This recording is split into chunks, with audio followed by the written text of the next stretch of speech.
Schlürfgummi! Schlürfgummi.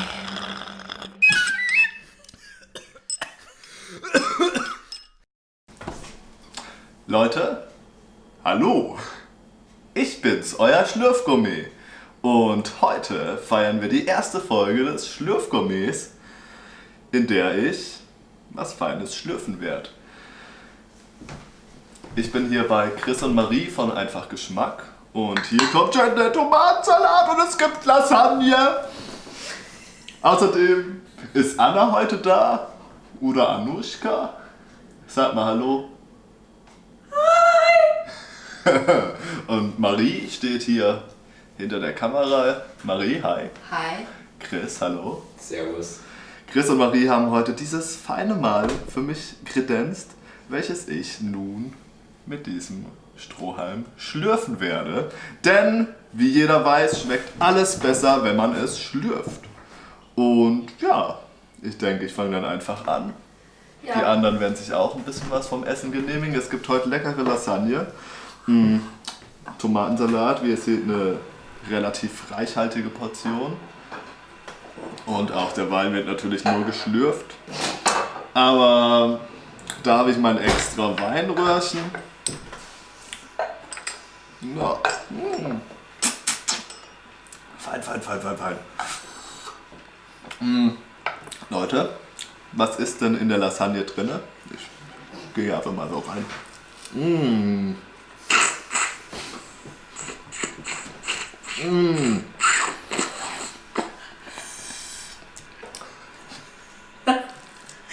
Leute, Ja.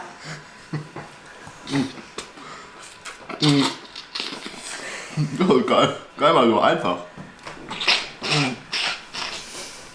Aber ihr wisst ja, ich sag immer, Essen schmeckt besser, wenn man es sich hart erarbeitet. Und nichts ist härter erarbeitet als eine komplett geschlürfte Lasagne.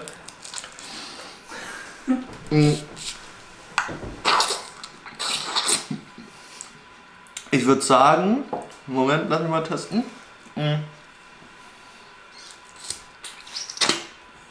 Mindestens zweilagig. Wie viele Lagen hat die denn, bitte? Ja, 2. Du hast richtig erraten. Schlürfgummi. Der Käse ist aber sehr kross. Ja, wir dachten, bei der ersten Episode dürfen wir es hier nicht zu einfach machen. Das ist jetzt natürlich absolutes Debüt. Da fällt mir auch ein, ich habe schon den ersten großen Fehler gemacht. Oh. Scheiße. Egal, es ist nicht so schlimm. Eigentlich wollte ich euch natürlich sagen, wie wichtig es ist, dass man stets, bevor man sein Essen schlürft, selbiges den Strohhalm reinigt mit einem speziellen Strohhalmreiniger. Der sieht ein wenig aus wie ein Pfeifenreiniger, unterscheidet sich aber dahingehend, dass man mit diesem Reiniger Strohhelme reinigt. Deswegen ist es ein sogenannter Strohhalmreiniger. Ja, für euch eher uninteressant, denke ich. Außer natürlich, ihr wollt auch in das Gewerbe des professionellen Schlürfers eingehen, weil da ist sowas unabdinglich. Der Strohhalm ist jetzt tatsächlich mea culpa ungereinigt. Aber wie ihr seht, er schlürft sehr gut.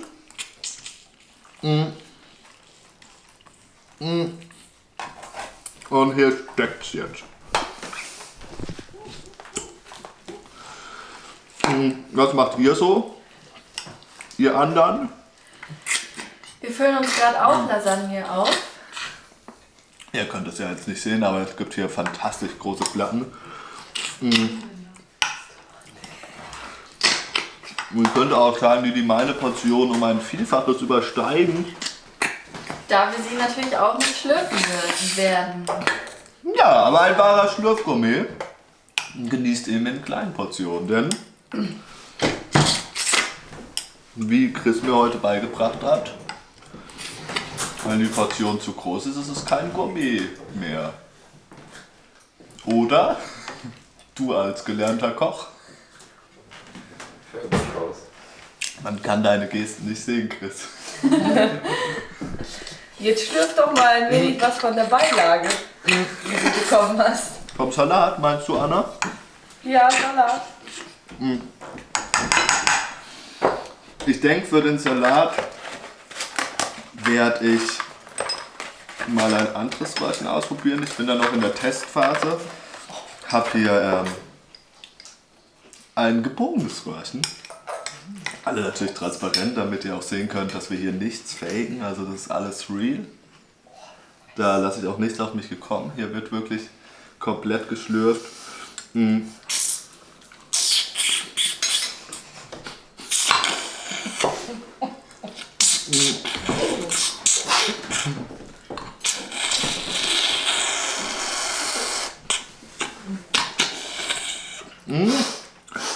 Und schlürft sich's besser?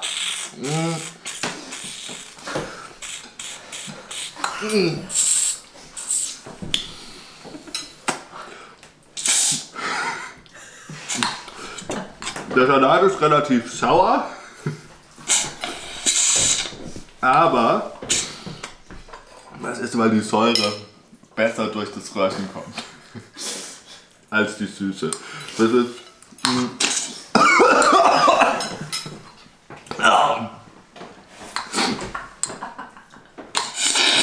nicht erschrecken. Das passiert ab und zu. Sorry, Steffen. Schlürf. Da müssen wir noch rauspiepsen.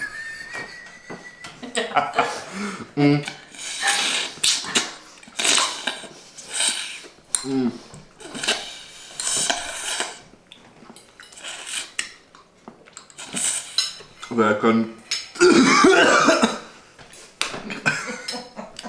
Ich möchte an dieser Stelle nochmal auf einfach Geschmack verweisen. Ein fantastisches Duo aus Mannheim, das mir dieses fantastische Abendessen kredenzt hat. Und ich könnte ja noch mal kurz sagen, was jetzt im Salat drin ist alles. Im Salat sind einfach nur Tomaten, ein bisschen Petersilie, Die seht ihr, warte mal, hier.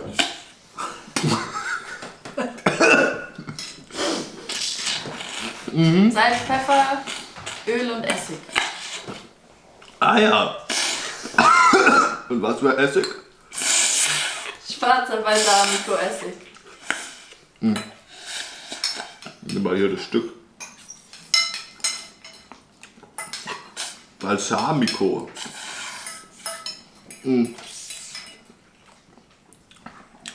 Sehr gute Ware. Ich werde jetzt ein bisschen weiter hier schlürfen. Lasagne. Ne, merkt man halt auch gleich, die Lasagne flutscht schon richtig gut. Ja, Also Hand aufs Herz. Es gibt einfach Essen, die sind besser zum Schlürfen gemacht. Und das sind jetzt Lasagne. Was denn zum Beispiel eine Suppe? Suppe ist prädestiniert. Also sagen. Das wissen vielleicht die wenigsten, aber alles, was so flüssig ist, ist halt tatsächlich wirklich eher fürs Schlürfen gemacht. Und gut, dann sowas wie eine Lasagne, da kann sich, würde ich jetzt sagen, auch ein Amateur dran wagen, der es jetzt als Hobby macht, ein Hobbyschlürfer. Als Einstieg vielleicht nicht das Schlechteste, deswegen machen wir das jetzt ja auch als erste Folge. Aber wenn es dann mal zum Keks geht, ja, da ist Schluss mit lustig. da müsstest Und dann du, geht's um Technik. ja, und du müsstest dir vielleicht auch noch mal den Film Die Fliege anschauen vorher. Mmh. Wie der das macht. Sehr schöner Film. Die Fliege. So hat man mich ja in meiner Jugendzeit genannt. Damals im Schlürverein. Im Neckar-Odenwald-Kreis.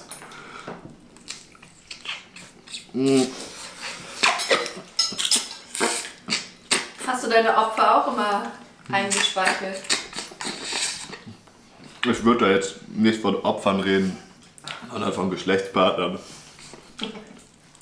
Aber generell ja, natürlich. Das bleibt nicht aus. Marie, ich habe jetzt ein Problem mit dem Käse. Hast du da eine Idee, wie man da besser durchkommen könnte? Na, ich weiß, dass du sie hast. Du bist ja auch schlürfbelesen, wie man so schön sagt. Spieß ihn einfach mit dem Strohhalm auf und ess ihn. Aufspießen, was meinst du damit? Ich würde sagen, wir bräuchten einen Strohhalm mit einer schärferen Kante. Guter Punkt. Und auch, was du gesagt hast, Anna, ist nicht komplett falsch. Nicht komplett richtig, aber auch nicht komplett falsch. Das Problem... Warte mal, ich spuck mal kurz raus. Das Problem an diesen Strohhelm, ich weiß jetzt nicht, ob man das sieht. Sieht man das, Chris? Nee, nicht so.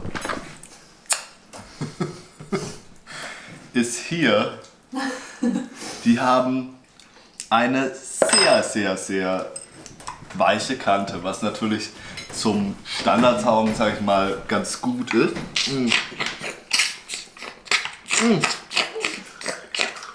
Danke, Chris.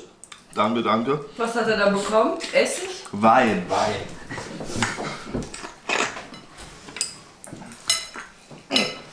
Essig.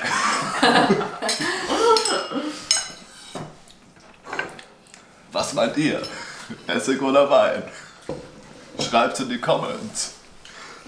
Ich komme ab vom Thema. Glasstrohhalme haben eine abgerundete Kante, damit man sich nicht schneidet. Ist ja sinnvoll. Manchmal ist es aber beim Profischlürfen wirklich von Bedeutung, dass man harte Oberflächen zersticht. Und deswegen nutze ich hier diesen ganz einfachen Plastiksauger, möchte ich ihn mal nennen, und durchstoße das.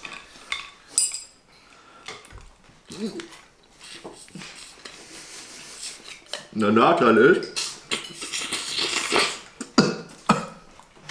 dass er nicht so stabil ist. Ich habe schon wieder vergessen, ihn zu reinigen. Oh.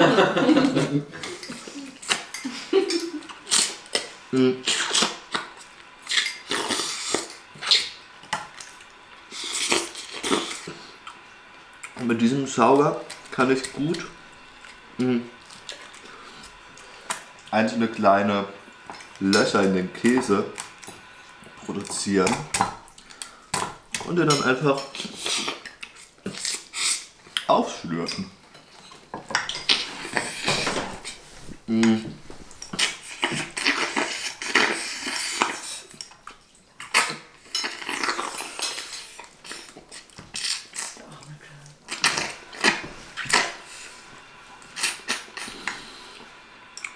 Chris, Ja. was hast denn du so heute bei Assassin's Creed gemacht?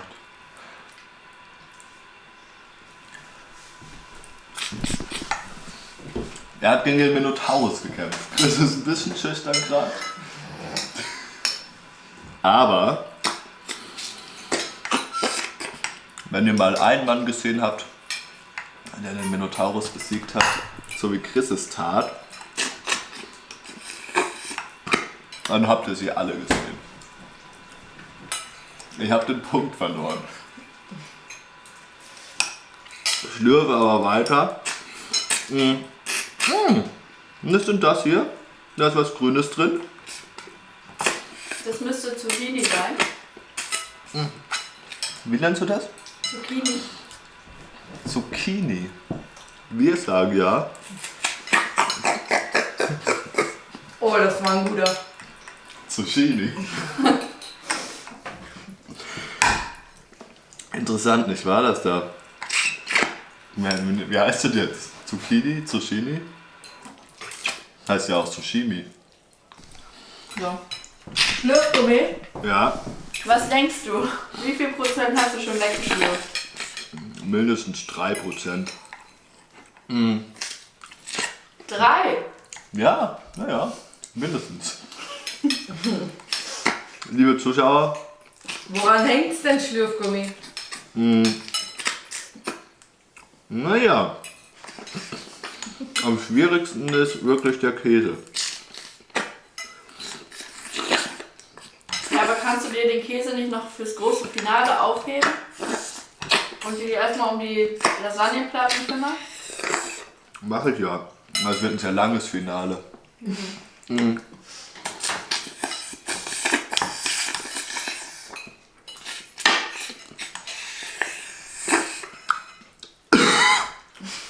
Ah.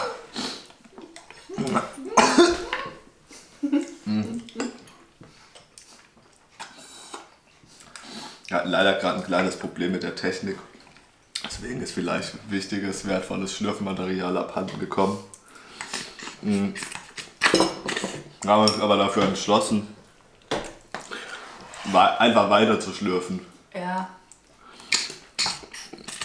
Hier wird nicht aufgegeben. Hier wird einfach weitergeschlürft. Können wir mal ganz kurz zeigen, wie viel Lasagne so im Vergleich zu meiner Portion hier schon genossen worden ist? Ich weiß nicht, ob man das hier so gut sieht.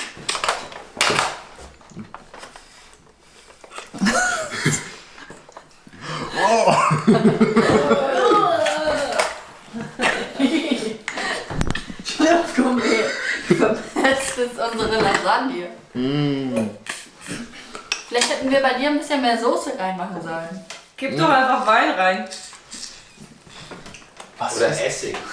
Oder Essig? den Salat. Ja, genau, den Salat. Aber der verstopft. Wisst ihr, das sind so die Anfängerfehler. Ich bin froh, dass ihr mich darauf anspricht. Denn Essig und Salat und Lasagne, die mischt man nicht einfach. Ich bin ja nicht nur ein einfacher Pennerschlürfer, ich bin ein Gourmet. So wie, ich weiß nicht, so wie Steffen Hensler. Oder dieser andere. Der mit den Ohren.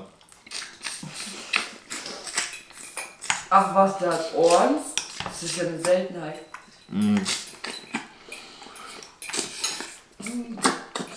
Ich kannte ja jemand.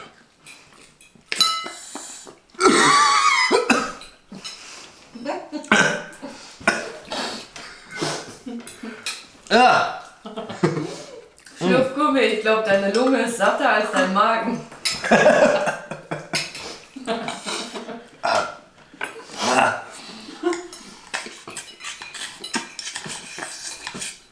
Ich kannte mal jemand. Jetzt bin ich schon wieder. Eine Geschichte habe ich schon übersprungen, aber ich kannte mal jemand, der hatte ein Loch in der Lunge.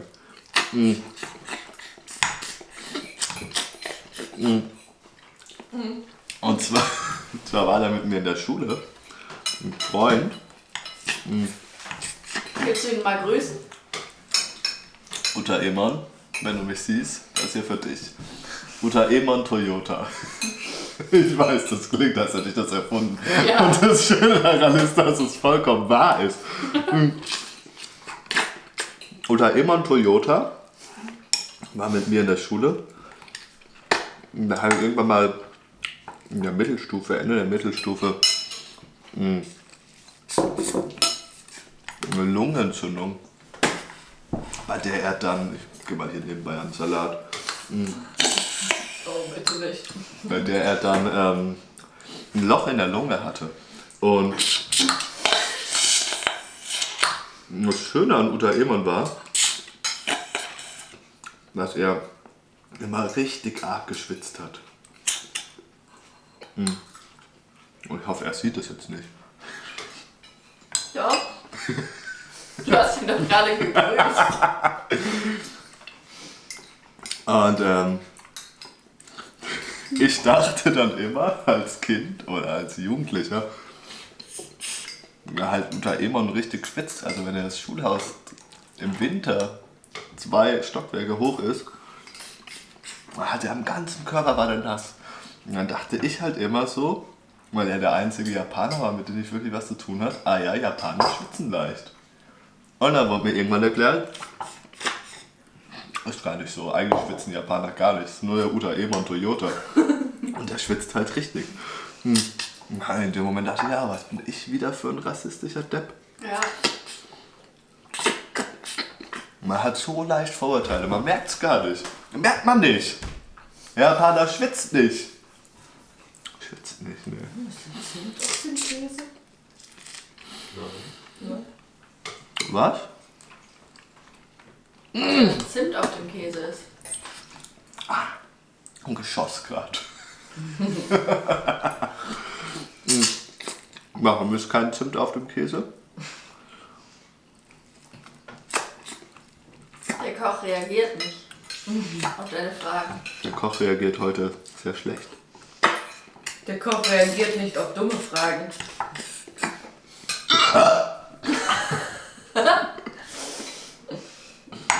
So, 3% Lasagne und 90% Luft im Magen. Ja. Das stimmt, tatsächlich ein sehr großes Problem. Also da braucht man wirklich gute Rülpsfestigkeit als Schlürfer. Ich würde jedem raten, der gerade eine Diät macht, aber trotzdem Bock auf Lasagne hat, Schlürfgourmet auszuprobieren. Oh ja. Gefühl ist so gut. Man verdient sich sein Essen richtig. Aber Schlürfgummi, Ja, wie kommst du damit zurecht, dass dein Essen immer kalt ist? Warmblüter. Also du genießt das richtig. Das habe ich nicht gesagt. Aber ja, auch. Ups. Ah! Alles hat zerschrocken. Ja. Oh oh. Kommt jetzt der Rotwein.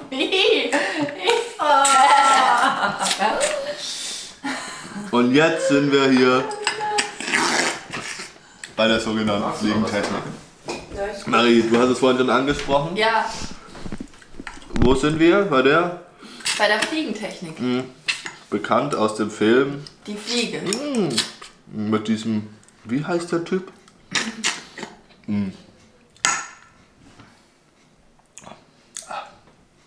Ich weiß es nicht. Ich weiß es auch leider nicht. Der von. Wo spielt der denn mit? Mission Impossible? Ihr könnt das ja mal in die Kommentare Was ist denn schreiben. Mission Impossible? Jetzt bin ich vollkommen ausgegangen. Nein, Der mit dem Zombies. Und mit Zombies meine ich Aliens. Und Will Smith, aber nicht Men in Black. Hä? Der ist schwarz? Nein, der ist nicht schwarz. Achso, der. Der ist, glaube ich, jüdisch. Aber kein Japaner. Nee. Goldblum, Chef Goldblum. Willst du nicht mal den Schwarzen wieder ins Spiel bringen? Der ist auch, der hat eine größere Öffnung. Schwarzen kann ich nehmen. Problem am Schwarzen ist leider, und auch an den Käsestücken, der Käse gibt zu sehr nach. Also das ist heute sehr schwierig.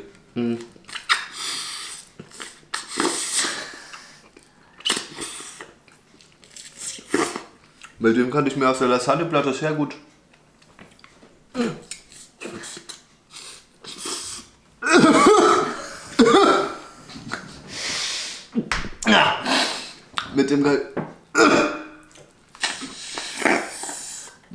mit dem kleinen Schwarzen hier kann ich mir sehr gut Stücke aus der Lasagneplatte rausschneiden. Ja. Was ich auch gerne mit dem Käse machen würde, aber der Käse gibt leider nach. Und der Strohhalm ist jetzt auch nicht ideal. Das ist, nur sich verraten, nur ein Behilfsstrohhalm heute. Weil ich sonst neben diesem Glasstrohhalm auch einen aus Hartplastik benutze. Ah, okay. Leute, ihr könnt auch irgendwas machen nebenher. Nee, Irgendwie Turtles zocken oder so. Ich brauche noch ein Gourmet.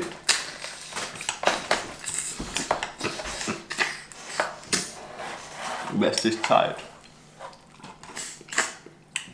Eigentlich sollte ich ja heute meine Masterarbeit schreiben. Ja gut, aber ein Gourmet lässt sich Zeit.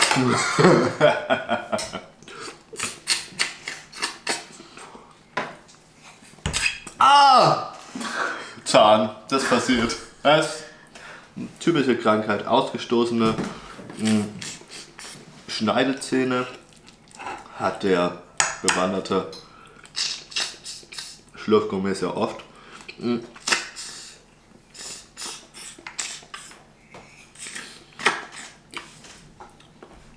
Nochmal auf die Lasagne zurückzukommen. Was ist denn hier noch alles drin? Also ich schmecke hier jetzt Zucchini. Ja. Da waren wir ja schon. Ja, Karotte, klar. ja. Nicht so schwer zu erkennen. Lauch ist drin. Lauch, den Lauch halt. Aber nee, Frühlingszwiebel. Ah, scheiße. Zahn. Aber kein Zimt. Ne.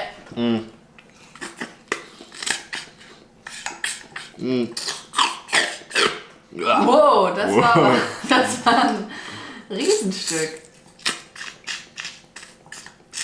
Was gibt's eigentlich zum Nachtisch heute? Kekse. Na.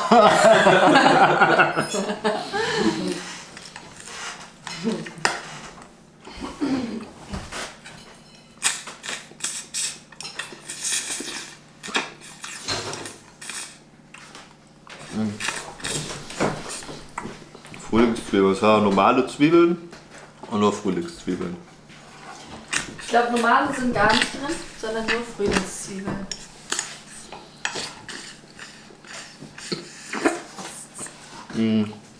Naja, schmeckt man. Es schmeckt so richtig, es wird wieder Frühling. Oh ja. Die Pollen kommen. Chris hat gerade den Raum verlassen, um ein Schnupfkonzert zu machen.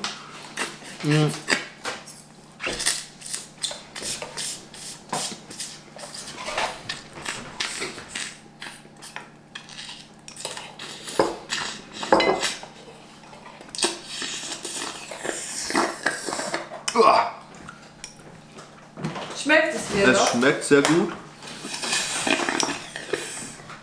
Ich habe gerade nur was in den sprichwörtlichen falschen Hals bekommen. Kann man das eigentlich, warum sagt man eigentlich falscher Hals? Naja, weil es die Luftröhre ist und nicht die Speiseröhre, denke ich mal. Wow, da war es aber einer viel.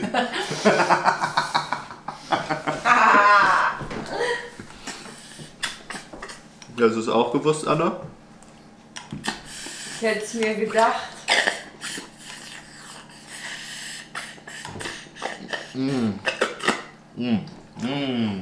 Lecker, lecker, lecker.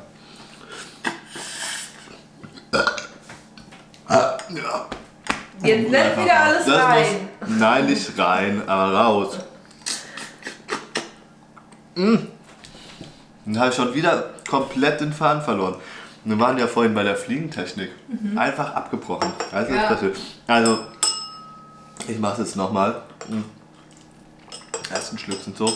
Die Fliegentechnik. Ich war ja früher Schlagzeuger in einer bekannten Metalband, aber sucht es nicht, das findet ihr nicht. Aber waren schon sehr bekannt. Slayer. Die Fliegentechnik besteht tatsächlich daraus, dass Fliegen ja zum Verdauen ihrer Nahrung sowas wie eine Magensäure nach außen verlagern. Also sie verdauen es außerhalb von ihrem eigenen Körper, indem sie eine Säure auf ihr Opfer spritzen. Und ich habe mich als Kind viel mit Fliegen beschäftigt. Ja, ich war als Kind viel geschlürft. In der Badewanne zum Beispiel. Und da ist mir dann irgendwann aufgefallen, ja, ich Fliege angeschaut habe. Moment! Ah! Cut! Ja, wie gesagt, technische Probleme. Die Kamera nimmt nur 15 Minuten oder ja, nur 10 auf. Aber 15? Ja, schon bei halbe Stunde schon am Schlürfen. Ja. Schlürf mal schneller. Ihr solltet was tun. Ihr langweilt euch ja noch. Egal, die Fliege, ich komme schon wieder ab. Fliegen verdauen außerhalb vom Körper. Und die Technik habe ich mir dann damals abgeschaut. Aha. Und dann ein bisschen Flüssigkeit.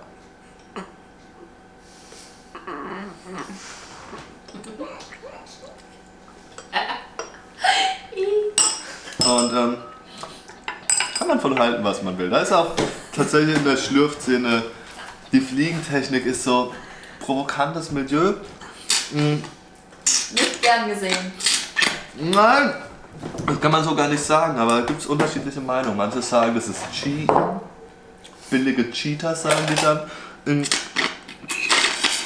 Andere sagen, vollkommen legitim. Ich wollte es euch einfach mal nur zeigen, weil es ja auch wirklich kontrovers ist. Ich weiß nicht, was ist eure Meinung dazu, YouTube? Er schmeckt sehr gut, aber wie gesagt, wie in so vielen Sportarten gibt es auch hier Überregeldetails, unterschiedliche Meinungen. Aber beim allgemeinen Schlürfen, beim tagtäglichen Lasagne-Schlürfen, auch hier als Lehrmaterial ist die Fliegentechnik vollkommen angebracht, vor allem weil sie auch wirklich Tradition hat. Also, Gott, Moment kurz. Ja, jetzt, ich zeige das mal kurz.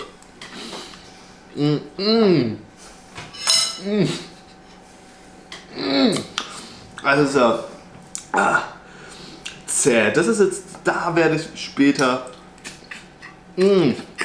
richtig dran zu beißen kriegen. An solchen Stücken. Zu schlürfen. Hat auch. In der Tat, zu schlürfen. Also ich muss sagen, am Käse, ja, beim Käse habe ich hier schon Probleme mit meiner Gabel. Das kann ich nachvollziehen. Was ist da denn schief gelaufen? Das ist halt schön knusprig, ne? Was ja erstmal nichts Schlechtes ist, nicht wahr? Also Nee. Knusperkäse. Ich kann wenig Leute, die so sagen, oh nein, Herr Ober, mein Käse ist zu knusprig. Nee. Knusprig ist ein Adjektiv, das man, glaube ich, nicht im negativen Sinne benutzen kann. Oder fällt euch da was ein? Wie jetzt nicht.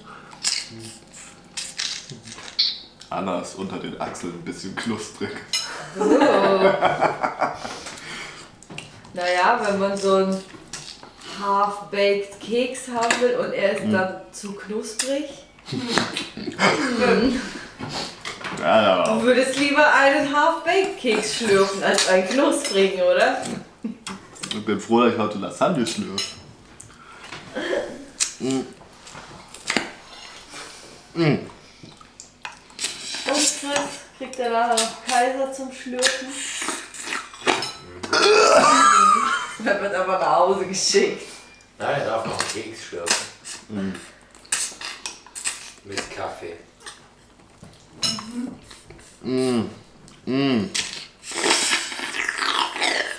Oh!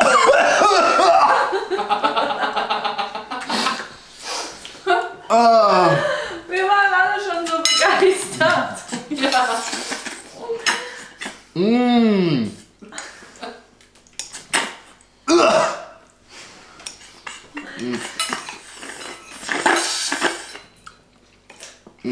Das wird das Video mit den meisten Unlikes. Apropos die meisten Unlikes. Da möchte ich doch gern mal auf einfach Geschmack kommen. Den Channel von Chris und Marie, die mir heute dieses fantastische Essen kredenzt haben. Erzähl doch mal ein bisschen. Was sollen wir denn erzählen? Ist die Kamera noch an? Was piepst da? Was piepst hier? Das ist die Waschmaschine. Ach, die Waschmaschine. Was möchtest du denn wissen? I don't know, just tell me. Mann, wie hat's damit angefangen? Wie ist er dazu gekommen, so ein Kochkanal zu machen? Ein Kochkanal zu machen. Einfach Geschmack.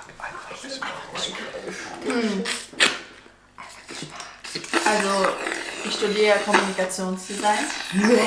Doch, und Chris ist Koch. Nein, Doch. ich weiß das ja, ich kenne die ja schon länger. Aber euch deine- mag das überraschen. Ja, deine Community kennt das ja nicht.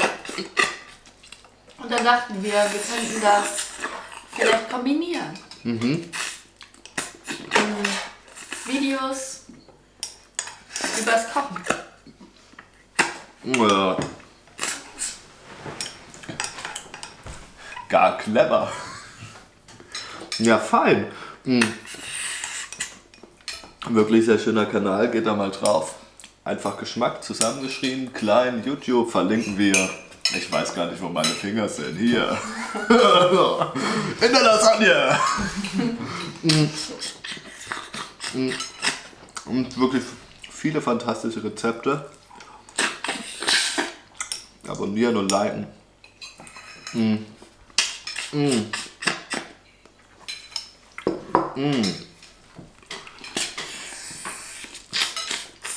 So, Schlürfgourmet. Sind wir schon bei den 50%?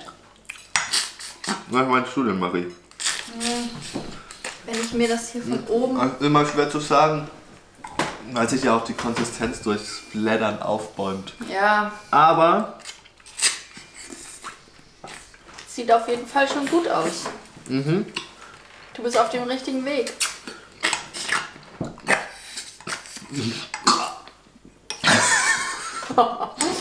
was mir ja so ein bisschen Sorgen macht, Der Käse?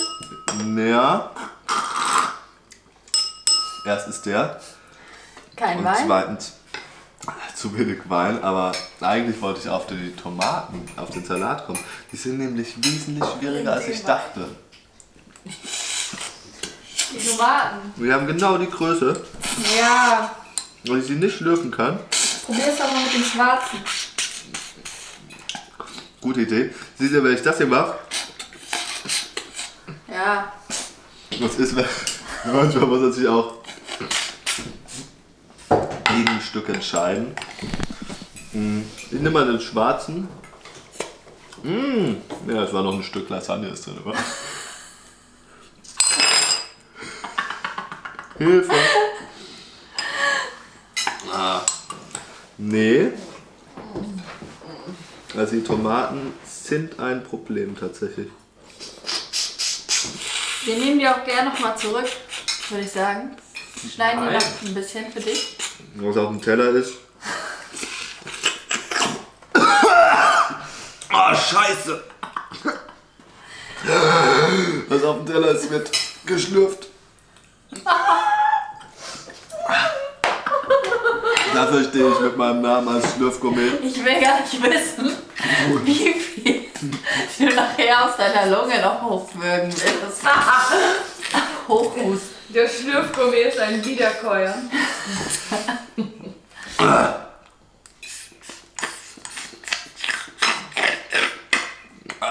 Scheiße. Guter Schlürf. Ja, Ja.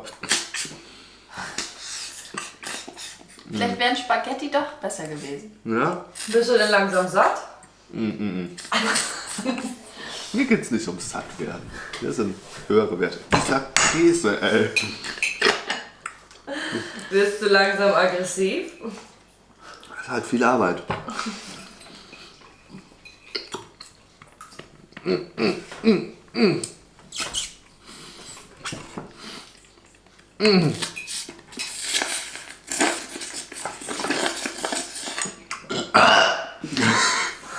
Also,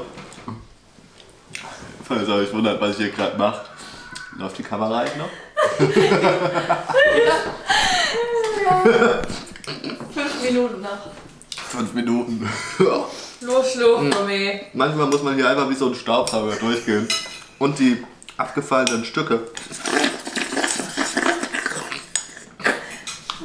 einfach reinnehmen. Aber was sich halt wirklich zeigt bis zum Ende.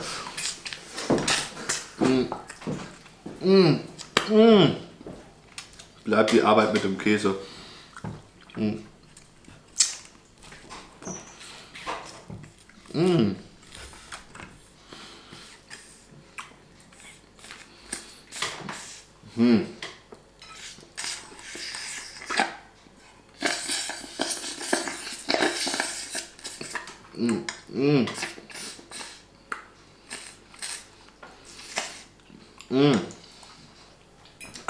Anna, was hättest du heute tun müssen?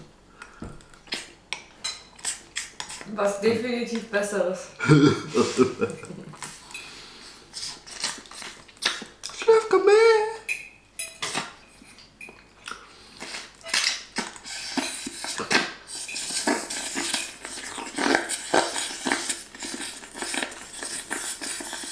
Was sagst du denn zu dem Geschmack, der durchs Röhrchen kommt? Das ist eine sehr gute Frage. Es ist tatsächlich, man schmeckt intensiver. Ja? Es ist physikalisch auch damit belegt, dass durch dieses Saugen es alles zusammengepresst wird. Und natürlich auch der Geschmack zusammengepresst wird. Man spricht hier von Pressur. Pressur. Von kulinarischer Pressur.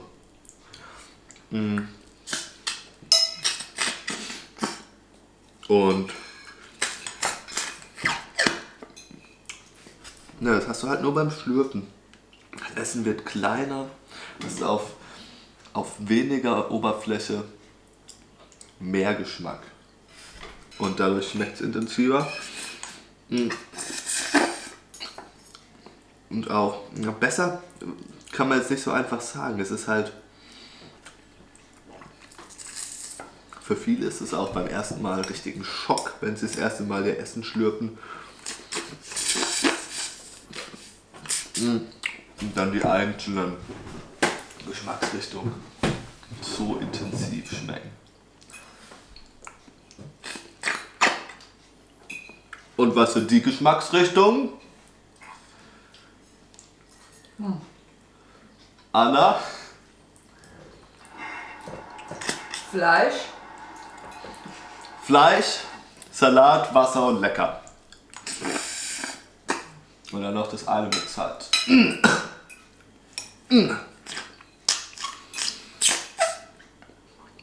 Wusstest du, dass im Altenheim das Schlürfen schon allseits bekannt ist? Ja, ich habe davon gehört. Aber was genau meinst du damit? Es gibt ja viele senile Menschen, die können gar nicht mehr richtig kauen und bekommen nur noch pürierte Nahrung und müssen ihr Essen aufschlürfen. Ja, aber... Hier kommt gerade was hoch. Seht ihr das? Wow. Ich spuck das mal wieder ein bisschen vor. Seht ihr das? Schlürf. Ah, viel Luft auch, aber ich... 6:0 für die Lunge. Püriert schlürfen ist jetzt auch nicht unbedingt ein Meisterwerk.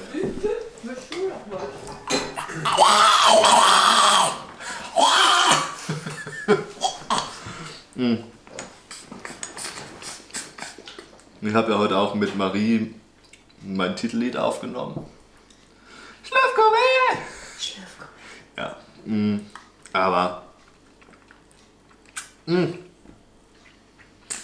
was die wenigsten wissen, ich bin ja auch in meiner Tätigkeit als Metal-Schlagzeuger bei Slayer, sucht nicht danach, berühmter Produzent. Und daher kenne ich auch Marie tatsächlich.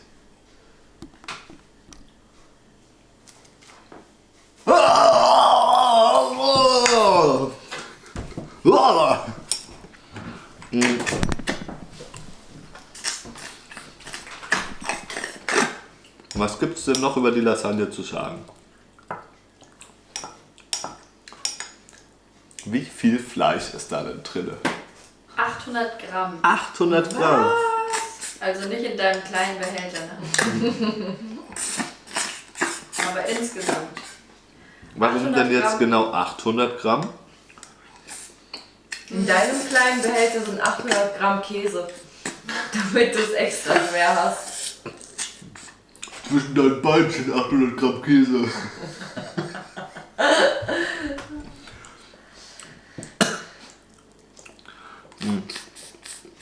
Ja, Stefan, vielleicht solltest du echt erstmal ein paar Trainingsstunden Wie bei hast du den mich genannt, bitte?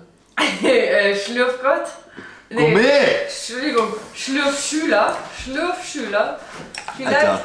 solltest du ein paar Stunden bei den Meistern des Schlürfens verbringen, Den Seniorinnen? den Seniorinnen,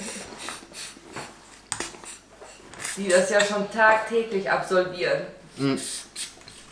Ich glaube, du wirst keine Seniorin finden, die knusprigen Käse schlürfen kann, Anna. Gibt's einfach nicht. Gibt's nicht. Ist nicht drin. Aber dafür können sie Nee! Wirsing schlürfen. Aber auch nur püriert. Da haben wir sehr wenig Krux. Pürieren. Was spricht denn dagegen, die Gerichte zu pürieren? Vorm Schlürfen. Vielleicht fragen wir das mal den Koch. Der nicht. Chris, was spricht dagegen, Gerichte zu pürieren? Sieht nicht mehr schön aus. Ja, Das sieht auch nicht schön aus. das sieht schön aus.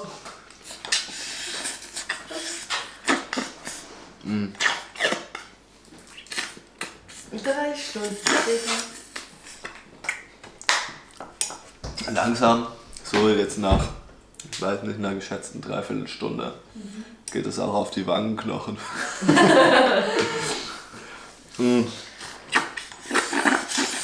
Man spürt die Luft im Bauch. Ich weiß noch, als die Idee entstand, den Schlürfgourmet aufleben zu lassen. Im Internet. Ja, erzähl.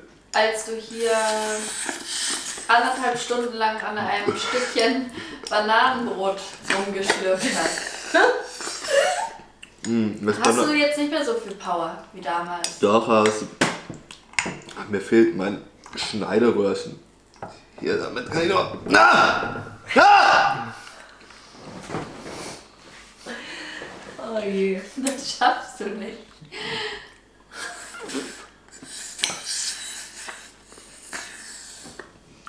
Für den Scheiß bin ich hergekommen. Anna, was hättest du denn sonst heute machen wollen? Arbeiten. Ja. Keine Option. Ich war so ein kleines Stück geschlürft. Also diese Tomaten. Oh. Ja!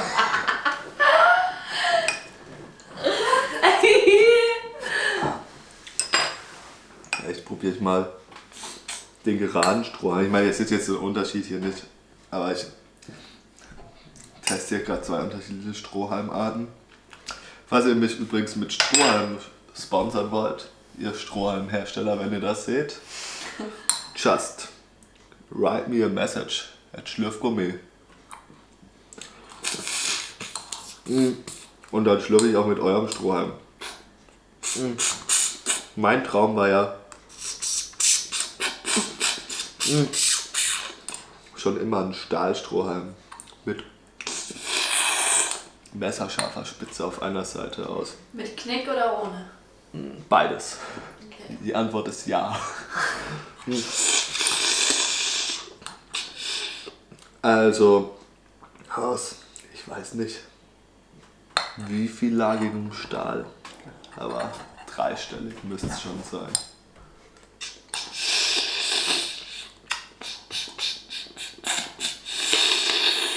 Ja, auf jeden Fall. Du brauchst die Härte, du brauchst aber Also. auch die Dünne. Hier steckt, ich weiß, guck mal, da steckt was, da steckt ein Stück Hack.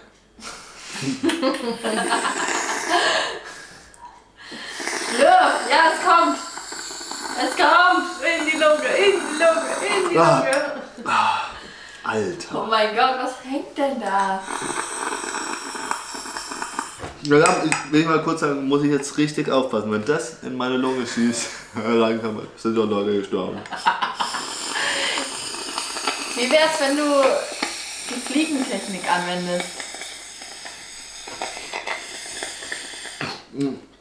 Gleich. Ich glaube, du musst tiefer.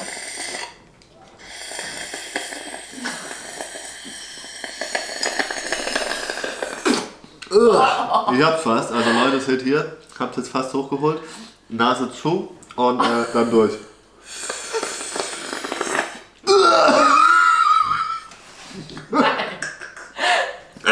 Was ist echt in deine Lunge? Ja, das Rohr ist frei, ne? Willst du nicht noch mal ein bisschen Fliegentechnik anwenden? Vielleicht nicht bei den Tomaten, sondern eher bei der Ja. Käse. Steckt hier gerade so ein bisschen Tomate drin. Ich habe eine Fliege in meinem Drink.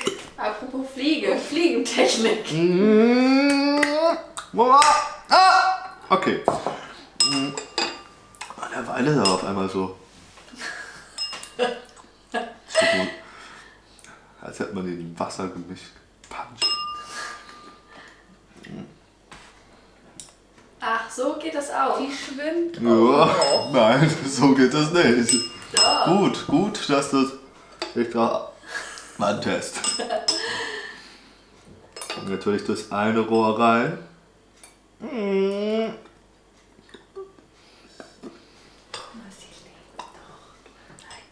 das andere rein.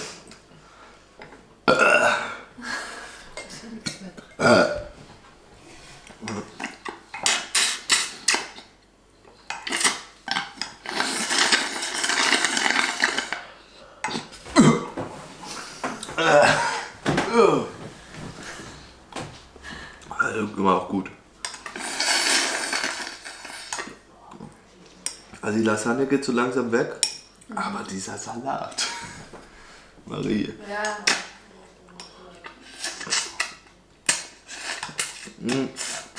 Kannst du dich noch erinnern? Damals, als ich noch bei Slayer Schlagzeug gespielt habe, Klar, ja. wie ich ein geiles Schlagzeug-Solo mit eurem Lieblingsküchenmesser gemacht habe. Oh ja. Daran kann ich mich noch erinnern. Leute, mit unserem niegelnagelneuen Küchenmesser wascht der Schlürfgourmet halt voll im Flow. Also,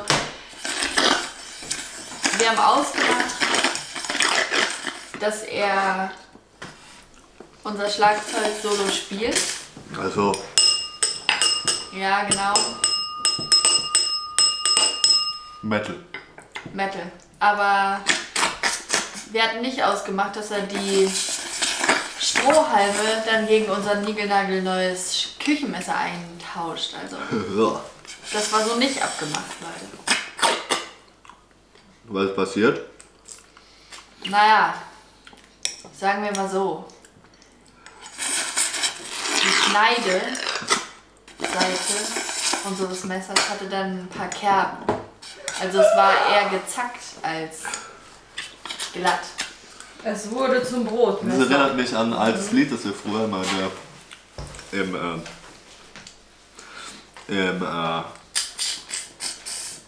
Schwimmunterricht gesungen haben.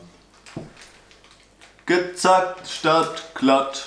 Na na na na na. Gezackt statt glatt. So ist das Messer. Also Der wie im Schwimmen. Penis. Oh, das Penis Messer. darfst du nicht sagen. Nicht. Nee. Darfst du nicht sagen. Darfst du nicht sagen. Anna. Du bist raus, So Anna. muss es rauspiepen.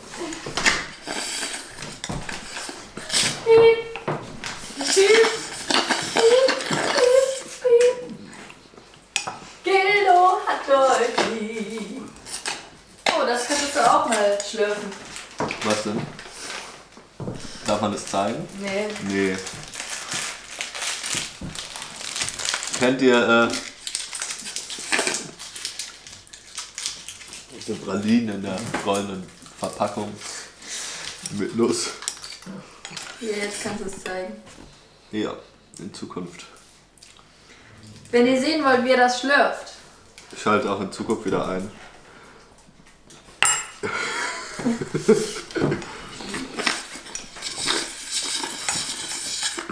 Übrigens, abonniert mich. Und wenn ihr Fragen habt, fragt den Schlürfgourmet. Und ihr könnt natürlich auch sagen, was er als nächstes schlürfen soll. Wir sind da immer offen für neue Ideen. Besonders du, oder? Besonders ich. Ich sag ja, man wächst mit der Herausforderung. Ja.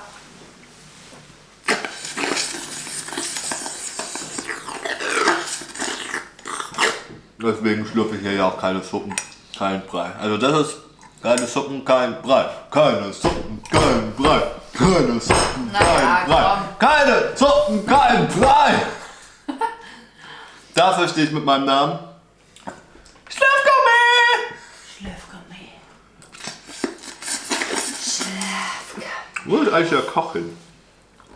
Der Koch ist weg. Kämpft er wieder gegen den Minotaurus. Könnte sein.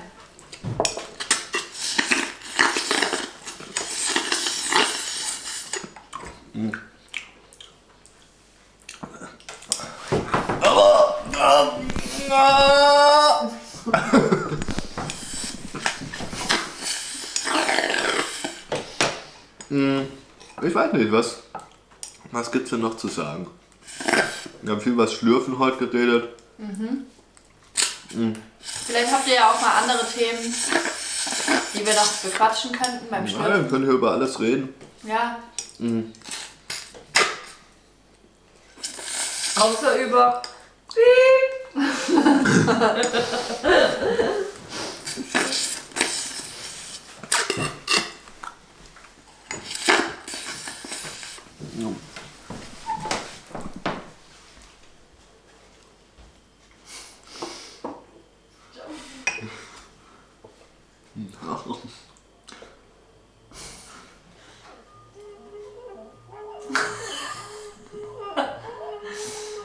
Das ist schief.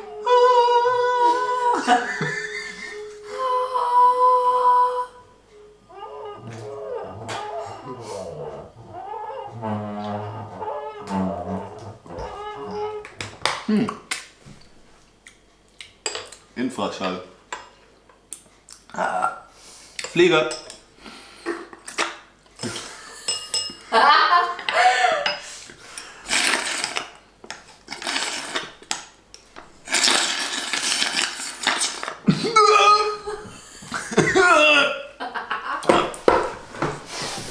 Immer wenn du die Fliege machst, dann verschluckst du dich irgendwie. Das Problem ist, man saugt dann auch sehr viel Wein ein, aber in so kleinen, tödlichen Spritzern. Und ja, schon, da warst du nicht dabei, aber hast du gerade Kacki gemacht, glaube ich. Ja, ich Anna gerade erklärt, die jetzt wiederum nicht da ist.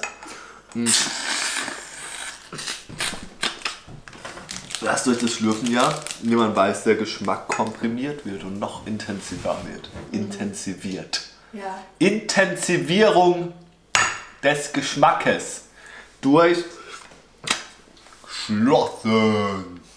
Schlürfen. Und dadurch kann so dieser Weingeschmack schon was sehr Krasses auch gar bekommen.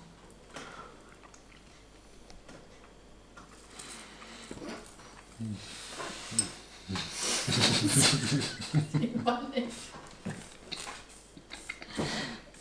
Stopp, warte.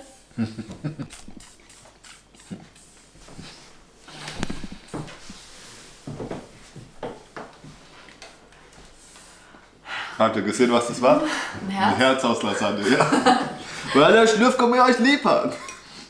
Schlürfi hat euch lieb. Schlürfi hat euch lieb. Schlürfexpress! Schlürfexpress! Ich schlürfe für mein Leben gern. Oh.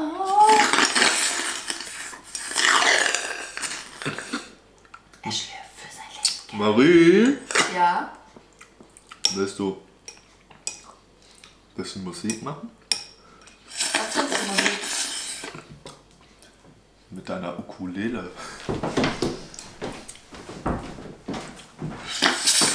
Da geht sie hin. Entweder holt sie ihre Ukulele oder... Wir sind wieder on. Leute, also pardon dafür, es gab technische Schwierigkeiten. Diesmal richtig, diesmal ist nicht die Kamera nach 15 Minuten ausgegangen, sondern ja, die Kamera ist doch ausgegangen, aber Der Akku. wegen des Akkus, ja. Der Akku war leer. Wir wissen nicht, wie viel wertvolles Material wir hier verpasst haben. Ich habe die Zwischenzeit mal genutzt, um hier ein bisschen auf die Seite zu schieben. Und ihr seht, es ist gar nicht Doch mehr schneller gehen, oder? so viel. Anna und Marie. Wir haben hier was vorbereitet in der Zeit. Ich spiele auch mal. Anstatt hier auf die 4 Kamera Stufen, zu damit achten. ich da gleich reinkomme. Wo ist eigentlich Chris? Schon so. Der schläft.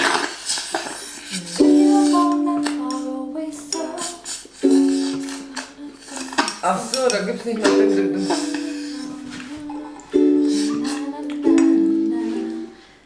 Okay. Du musst singen. Lucky you were born not far away, so we can both make fun of distance. Lucky that I love it, falling and falling. Lucky fact of your existence, baby, I would climb the endless slowly to count the freckles on your body. Never could imagine there were only 10 million ways to love somebody. Yeah, la la la la la. Yeah, la la la la la. Can't you see? I'm at your feet. Whenever, wherever, we're meant to be together. I'll be there. Sorry, ich kam nicht hinterher, Das war unsere Applaus! erste Improvisation. Ja. Okay, warte nochmal bei. Ja! Can't you see? I'm at your feet.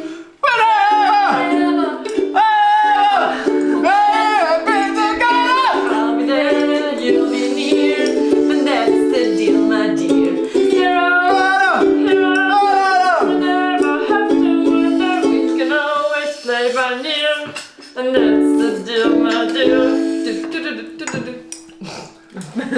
Wow, ist hart, ne? Ja, ist hart. Ja, auch der Song ist hart. Wisst ihr, was hart ist? Der Der Song. Käse ist hart. Der Käse ist hart. Obwohl man sagen muss, der Käse weicht langsam auf. Es macht ihn nicht einfacher zu schlürfen.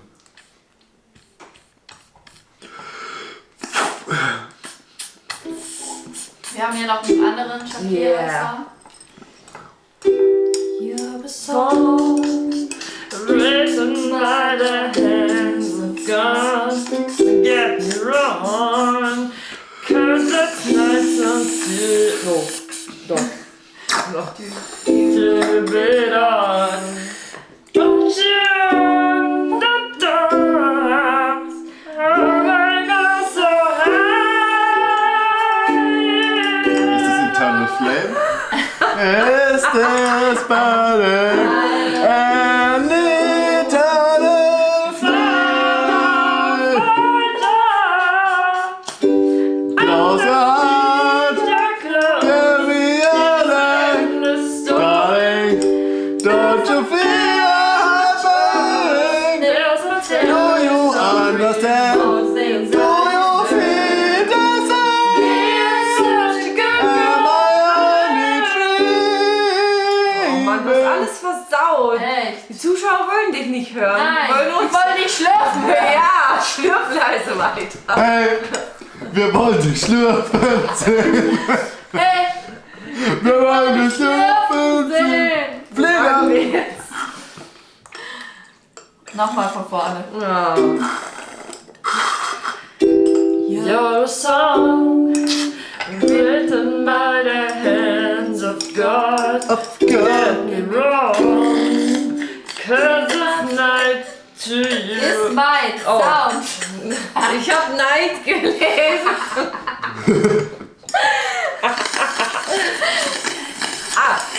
Turn my sound to you a bit on, but you're on the place where I start so hiding.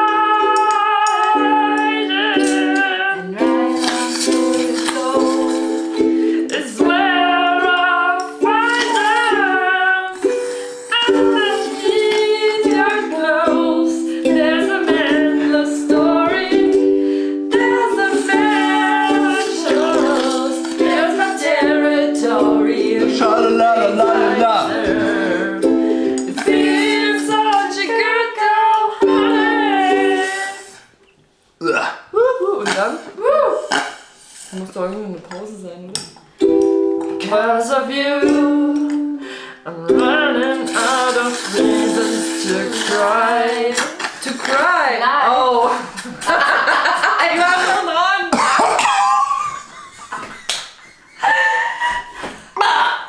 Ist halt schwer, über Kopf zu lesen.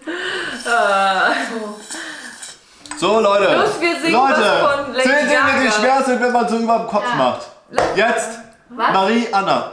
10 Dinge, die schwer sind, wenn man sie über den Kopf macht. Trinken. Trinken. Schlürfen. Schlürfen. Das wäre mal was für eine neue Folge. Schlürfen Overhead. Weiter. Apropos Overhead. Nein, wir reden nicht von meinem Master. Okay. Was ist denn das? Weiter, Jetzt don't laugh. weiter. Dinge, die schwer sind, wenn man sie über dem Kopf macht. Puzzeln. Was aber gerade richtig anfängt. Puzzle? Ja. Hast du Erfahrung mit? Nein, aber ich stelle mir das schwer vor. Anna, du bist. Besonders 3D-Puzzle. Oder man das vor der Kamera. Alter Scheiße, okay. Leute, jetzt ist es soweit. Wir sind jetzt, ich weiß nicht, seit wie lang sind wir schon? Weiß ich nicht, eine Stunde? Läuft das noch? Ja, Das Ding ist, Leute, zurzeit, ich habe so viel Luft geschlürft. Sie ist jetzt nicht nur in meiner Luftröhre, in meiner Lunge. Ich krieg auch langsam echt Blähung. Hey, er hatte nur noch Blähungen. Er hatte nur noch Blähungen. So viel Blähung hatte ich seit Schubi nicht mehr. Wie fängt das denn an? Anna? She makes me Spanish. Como se llama? Bonita. Ah. Mi casa. Su casa. Shakira, Shakira! Das ist der Typ, der das sagt. Oh, baby, when you talk like that. You make a woman go mad. So be wise and keep on reading the signs of my body. I'm a tonight. Move tonight, living in sunlight. Leute, ihr braucht eine Shakira-Coverband. Oh. Rejection. Rejection. Don't you see that, baby? This is perfection.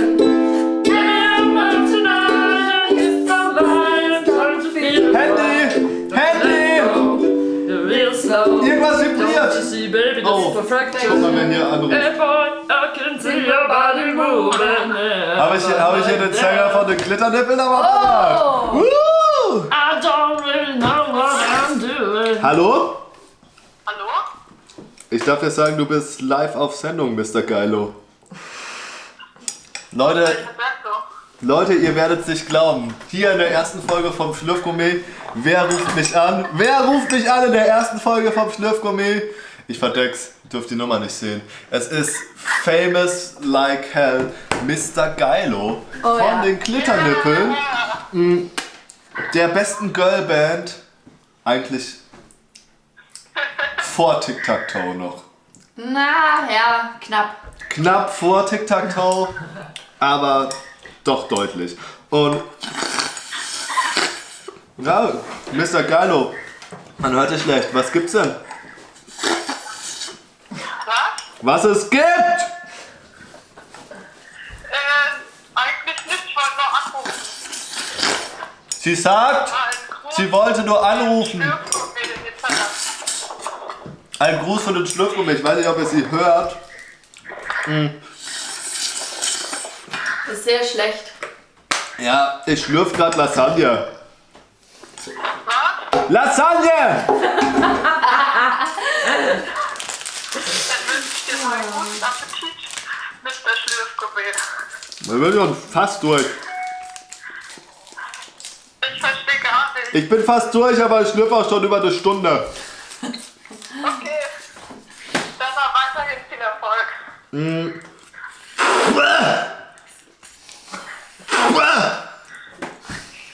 Scheiße, da steckt was.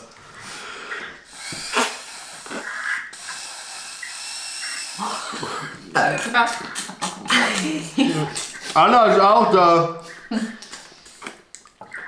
Was? Anna ist auch da! Wer ist da? Anna! Anna? Ach, Anna. Hallo! Die habe ich ja schon ganz vergessen. Hey! Mr. Geilo, ich bin doch dein größter Fan. Voll unfair. Also Leute, Das freut mich aber sehr, Anna. die Glitternippel und ein neuer Hit, wie lang springt das Ei, wenn es richtig springt, das werden wir mal featuren. Verspreche ich schon an dieser Stelle. Liked, sucht Glitternippel bei YouTube oder bei Spotify. Wie lang springt das Ei? Wenn es richtig springt! Wie lange springt das Ei, wenn es richtig springt? 4 Stunden! Wie lange springt das Ei, wenn es richtig springt? 4 Stunden! Es ist ein Mr. Geilo. Worum geht's denn in dem Lied? Na, um den Einsprung. Um den Eisprung, korrekt? Aber ich habe gehört, dass das Ei gar nicht 4 Stunden springt beim Eisprung. Es springt etwas länger, allerdings sind die 4 Stunden die wichtigsten. Warum sind die 4 Stunden die wichtigsten? Das, Wie hast du mich gerade genannt? was? Wie du mich genannt hast. Da ist, Wie du mich genannt hast, Mr. Geilo. Danke, Schlürfgummi, das ist mein Name. ich hab doch gar keinen Namen gesagt. Doch, du dumme Nuss. Oh. Nein, hab ich nicht. Ich hab's auf Band. Kannst du dir das anhören? Ich wollte nur gerade sagen, Was? dass die Frau in den 4 Stunden am Fruchtbarsten ist. In den 4 Stunden ist die Frau am Fruchtbarsten. Deswegen springt das Ei 4 Stunden. Aha. Auch wenn es eigentlich 12 Stunden springt. Aber 4 Stunden, die Frage ist ja, wie lang springt das Ei, wenn es richtig Ja, springt. Und in diesen 4 Stunden springt es halt richtig. Sonst würde es ja nur heißen, wie lange springt das Ei, wenn es springt. Ja. Alter, ja. Würde ja auch keinen Sinn ergeben.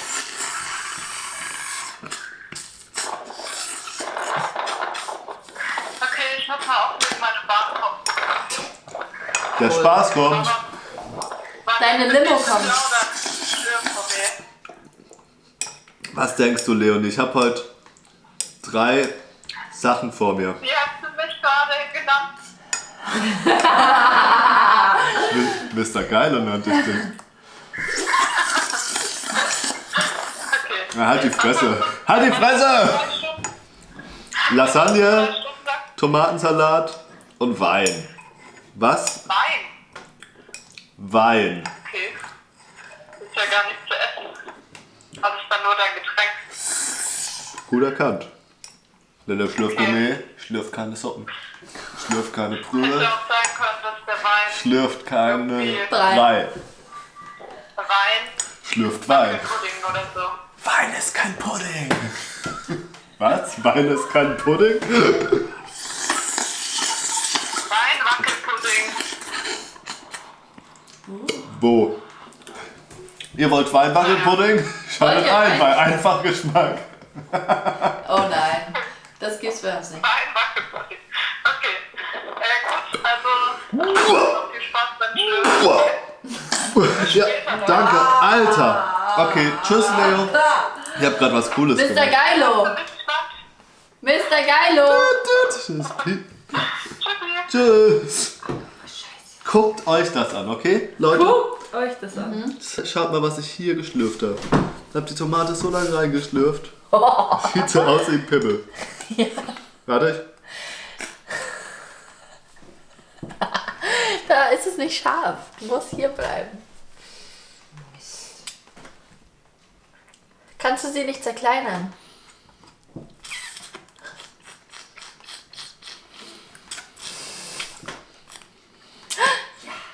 Ja. Jetzt.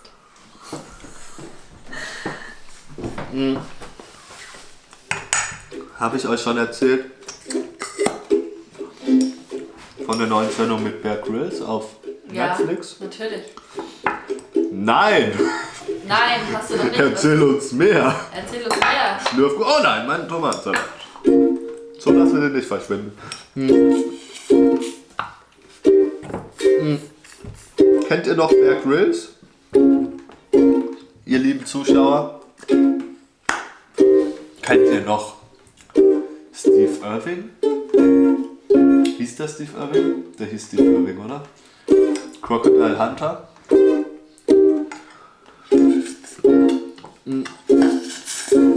Aha, wir kriegen gerade eine SMS rein.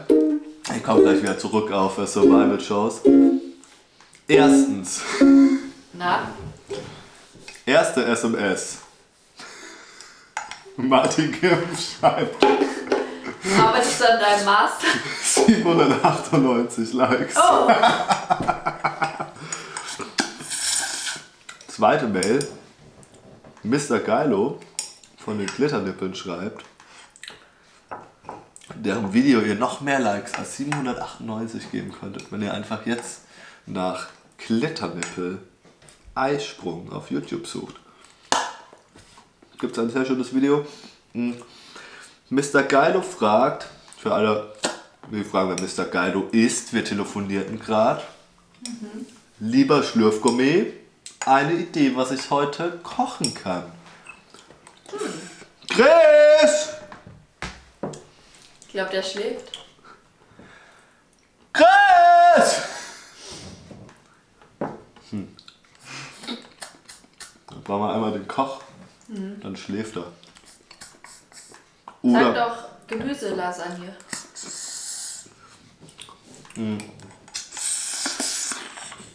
wir können ja eine Sprachnachricht schicken.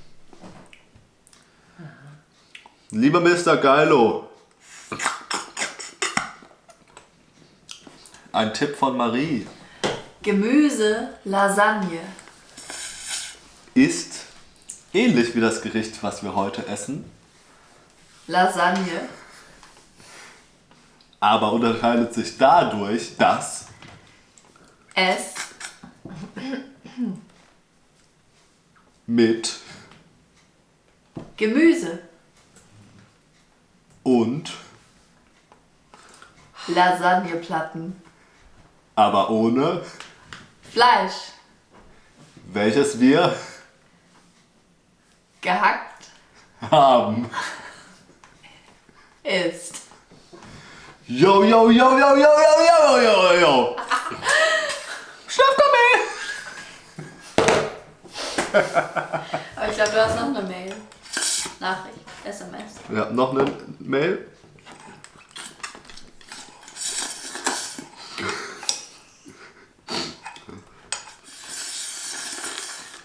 Marie von Einfach Geschmack schickt mir Herz. Nein. Verrate es niemand mit uns beiden. Was mit uns beiden? Chris, was? Psst. Er hört uns nicht. Du solltest niemandem verraten. Könnt ihr ein Geheimnis für euch bewahren? Kannst du ein Geheimnis für dich bewahren, Anna? Hallo? Hallo? Alter, der letzte... Das wird echt hart. Also jetzt Ich weiß es nicht. Wie viel Prozent hast du jetzt schon geschlürft? Zeitlich gesehen oder massemäßig? Masse. Massemäßig wahrscheinlich 95%.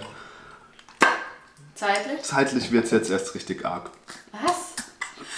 Wir sind schon 1,5 Stunden auf Sendung. Ja, wir haben noch Tomatensalat.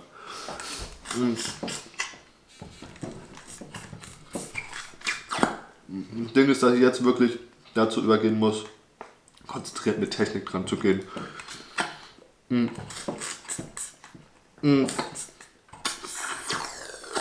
Ich mache das so,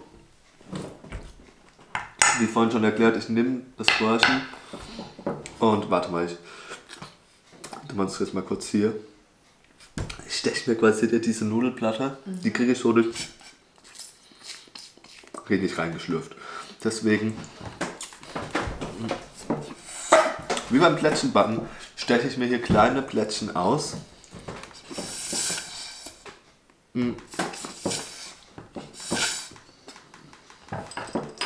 Ja, aber das war ja jetzt noch nicht mal Käse. Ne, das ist noch nicht mal Käse.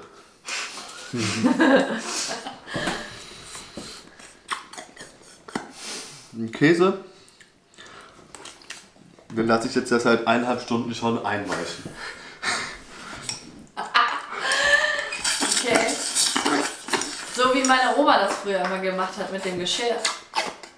So wie mein Mitbewohner Johnny das immer mit dem Geschirr macht, über 10 Tage. Hauptsache einweichen. Ah.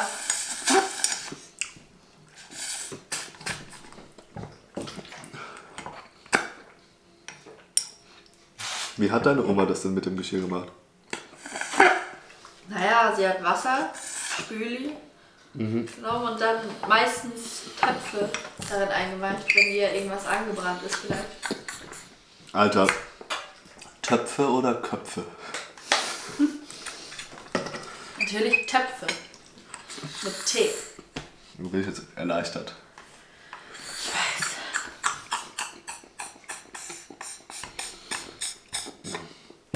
Das Problem ist, die Teile bleiben jetzt hier immer zwischendrin stecken.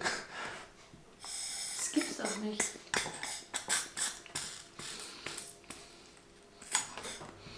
Ich meinte noch zum Koch, mach eine kleine Portion.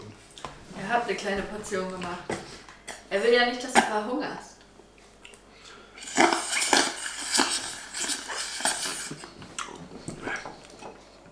Ich halte nicht einfach so meine schlanke Linie.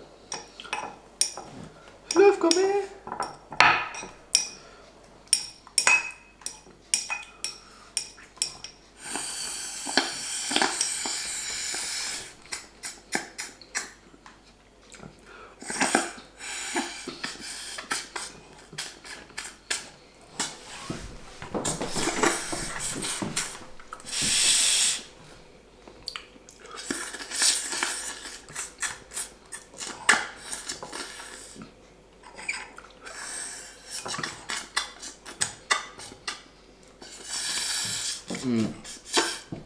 Plan für nächstes Mal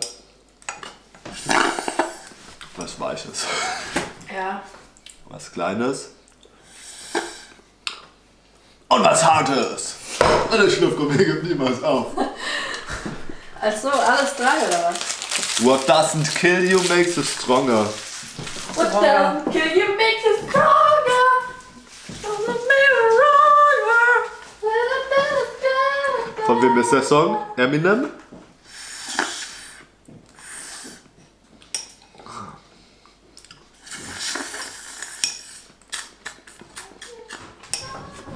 Mal mehr Zeit für ein bisschen Fliegentechnik. Anna, Ei. kennst du die Fliege schon? Nein. Hast du vorhin nicht aufgepasst?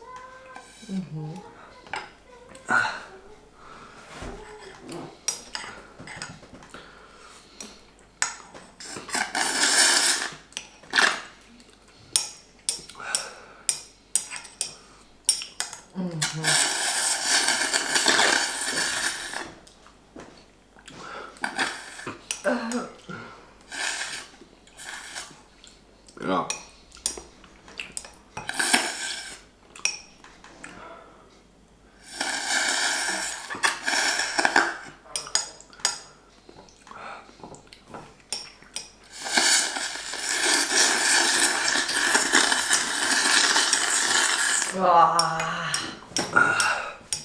Ja. Also, ja, Anna, furchtbar ist es für mich, aber es ist auch gleichzeitig wunderschön.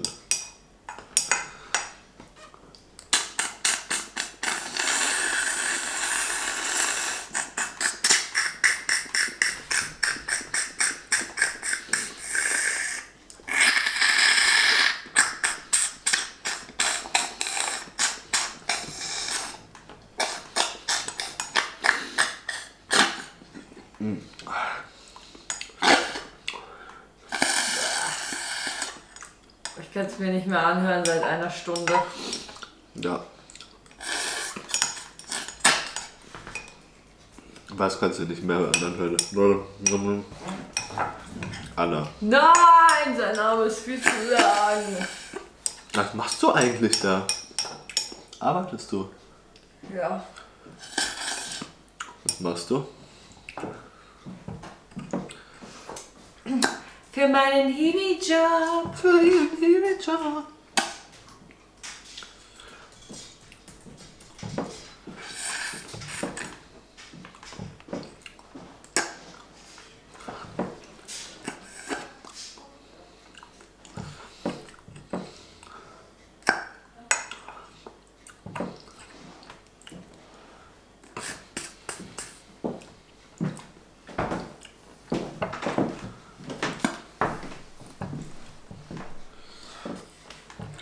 Marie. Was? Das Schlürfen wird anstrengend. Lass mal was spielen. Aber was? Ich sehe was du nicht siehst.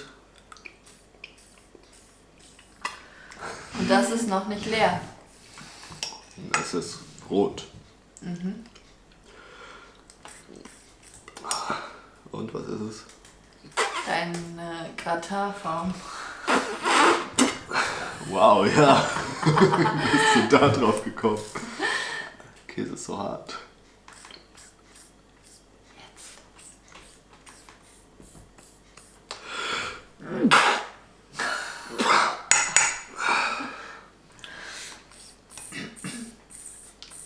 Tja, Schlürfgourmet, willst du hiermit die Folge abbrechen? Der Schlürfgummi bricht nie eine Folge ab. Marie, mich habt ihr doch nicht in die Knie gekocht. Und schon ist es weg. Schon ist der Käse weg. Und es geht weiter auf Hochpower.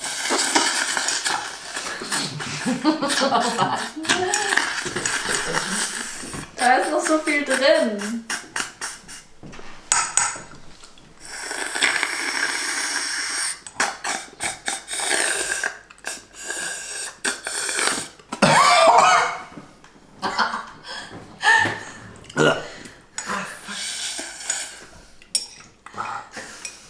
Das Schwierige ist halt, dass zum Ende die ganzen guten Stücke weg sind.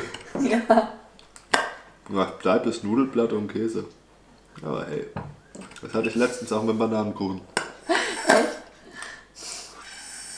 Du erinnerst dich an den Bananenkuchen? Ja, ich erinnere mich, dass ich da noch Eis drüber gemacht habe am Anfang. Ja. Weißt du es noch? Aber hier ist ja Soße drauf. Ja. Soße ist ja quasi das Eis der Nudel. Ja.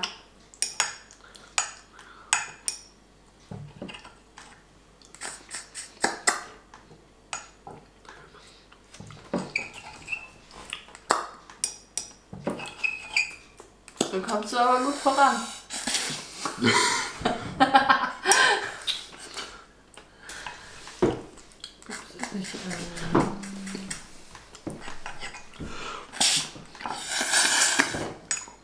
What doesn't kill you? Es wird schon weniger.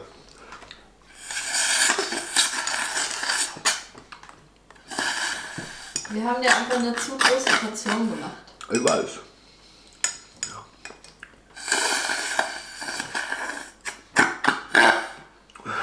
Nächstes Mal kleine Größe. Kinder. Obwohl ich meine, das ist, wenn nicht das.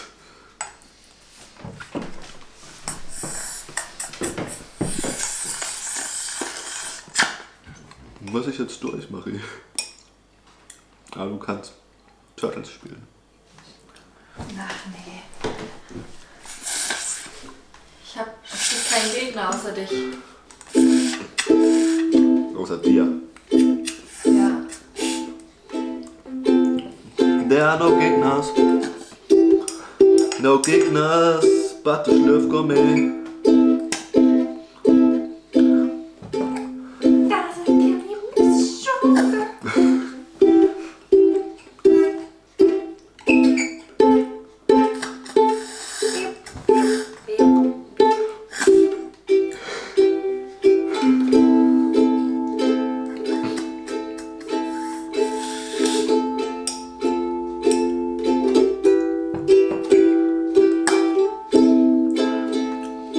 Ihr seht, die Luft ist langsam raus. Hier beim Schlürfgummi. Die Lungen wollen nicht mehr.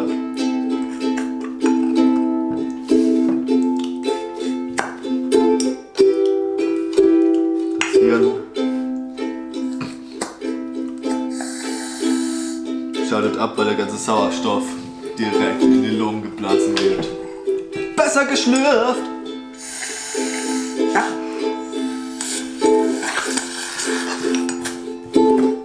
Aber es bleibt am Ende eines Tages ist der Wille zu kämpfen, the will to fight, to fight, to fight, to fight. Platzieren. Never give up. Never, never ever.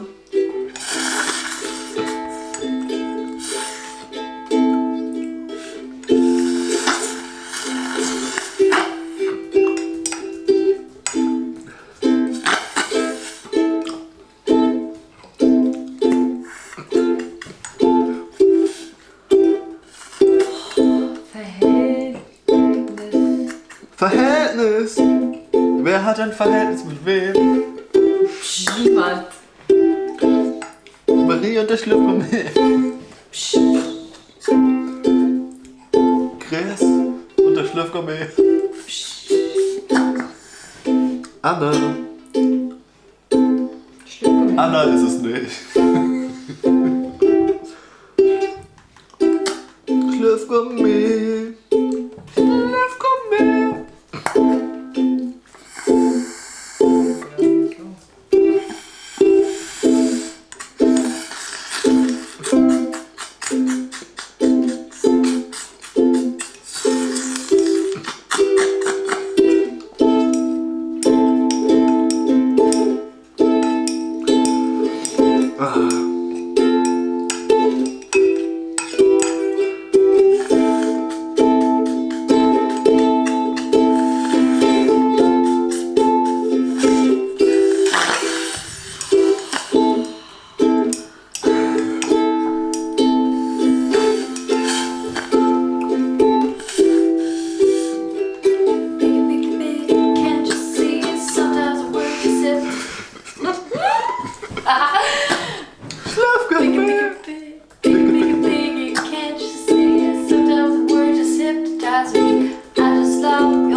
Your face.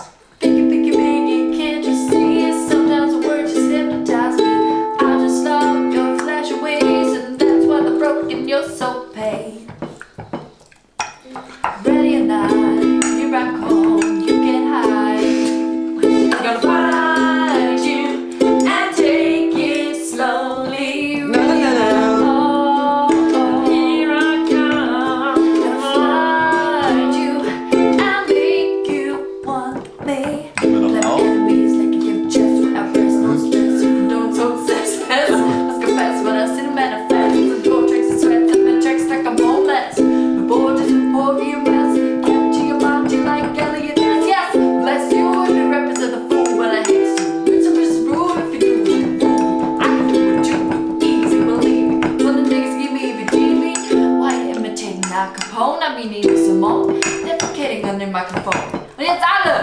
Ready or not, Ready or not. you get high.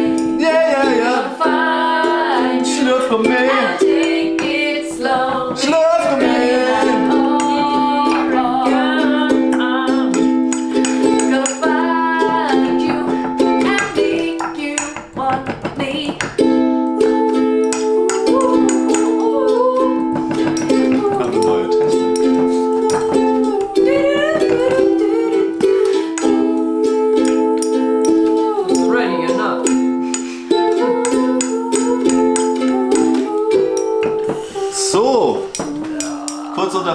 der Musik. Ihr werdet euch vielleicht wundern, was ich hier mache. Bin ich überhaupt noch auf Sendung? Ja. Nein. Und zwar sind wir jetzt an dem Punkt, wo nur noch Käse und Platte da ist, schon sehr lange an diesem Punkt angelangt. Das Problem ist, wenn man versucht, einzelne Stücke sich rauszunehmen und die zu saugen, bleiben die oft im Röhrchen auf halbem Weg stecken, weil nicht genug Luft, also weil sie die Luft quasi nicht komplett verdecken, sondern weil auch Luft an der Seite seitlich davon vorbeikommt. Ja. Das heißt, sobald das Röhrchen komplett geschlossen ist es einfacher, das rauszusaugen. Ein Trick hierbei ist jetzt, wenn man so schwere Stücke zum Schluss hat, man zerkleinert das hier durch viele schnelle Bewegungen und macht sich da einen Pfropfen rein quasi. Einen Pfropfen. Und dann überhaupt kein Problem. Mach nochmal das mit der schnellen Bewegung. Anna, was denkst du, wenn du die Technik siehst? Also, ich muss an meinen schlimmsten Albtraum denken. Den Masturbator. Träumt ihr auch manchmal vom Masturbator? Frage speziell an die Frauen Oder gestellt. den Zahnstachonator. Aber das sieht doch schon mal gut aus. Willst du nicht auch die Oder Tomatenstückchen den, noch dazu? gerade jetzt, wo Ostern rum ist, den Kanikelator.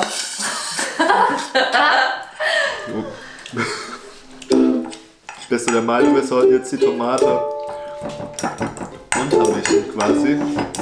Jetzt noch ein paar Fotos von mir schießen. Marie im Lichte. Ich habe auch meinen Achsel rasiert. Oh, Ja, das Achsel ist knusprig. nein, sie ist cremig und streichzart.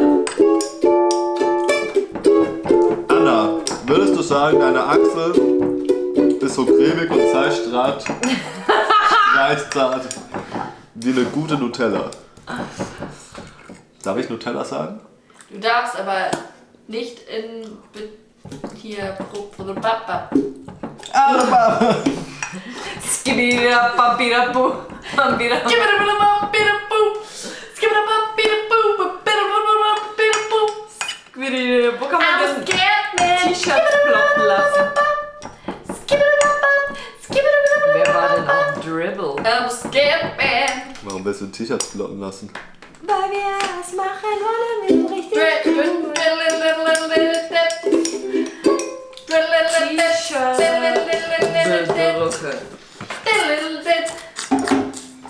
Oh, Schlürfgummi. Sag doch, dass du auf dem Trockenen schlürfst. Geil!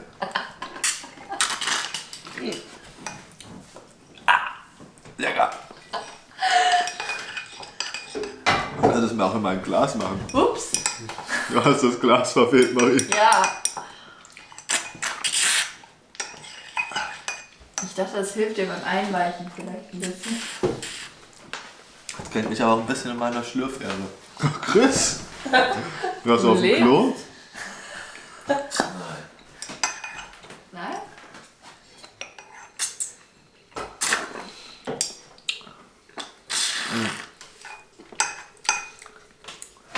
Chris hat einen Magen-Darm-Verschluss. Deswegen, also, ich glaube, Chris wäre nicht gut geeignet für den Beruf des Schlürfers.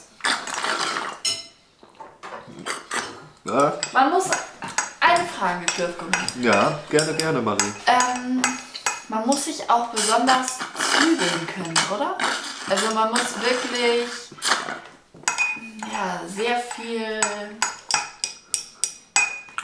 Disziplin haben, auch um zu schlürfen. Ist es richtig? Ist das korrekt? schon. Naja, so und so. Es ist schon, was heißt zügeln? Zügeln. Wenn ich die anderen sehe, wie sie ihr Essen speisen, klar. Denkt man dann, der Magen wird nicht voll, der Magen wird nicht voll. Ja. Aber dann schlürft man 1 oder 2 Helme. Und dann denkt man, aber dafür hast du halt das Geschmackserlebnis deines Lebens. Und Disziplin, klar. Aber es ist immer eine zweischneidige Medaille. Weißt du, ein Schwert mit 2 Seiten. Du, Zweischneidige Medaille. genau. Also ein zweischneidiges Schwert und dann auch noch die Kehrseite der Medaille zusammen. Die in Kehrseite des Schwertes. einem. Mal kurz Aufmerksamkeit.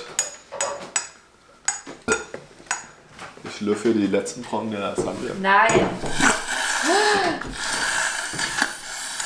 Und das haben wir nicht drauf.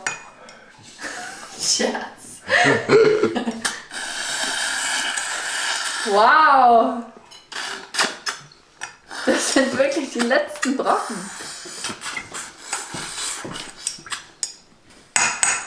Also Chris ist ja gerade wiedergekommen, hat sich erst noch mal ein bisschen von der Lasagne genommen. Ich zeige euch das mal. Ich denke, Chris kann sich innerhalb Wir haben von hier 30 Sekunden so viel Lasagne reinführen wie ich in 2 Stunden. Wir haben hier, sieht man, nein!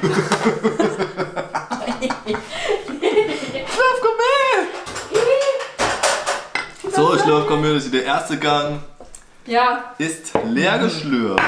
Ich werde mich nun erstmal meinen Wein machen.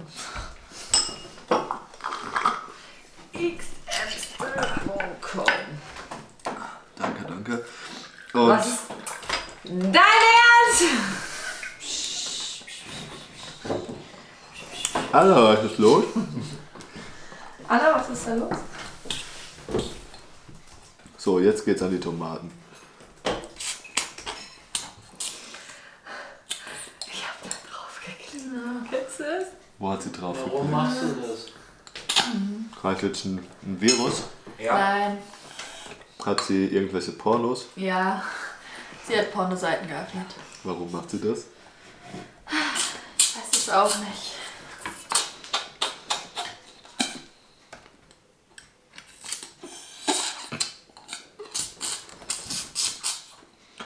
Hat sie diese Technik so angemacht, dass Anna Pornos öffnen musste?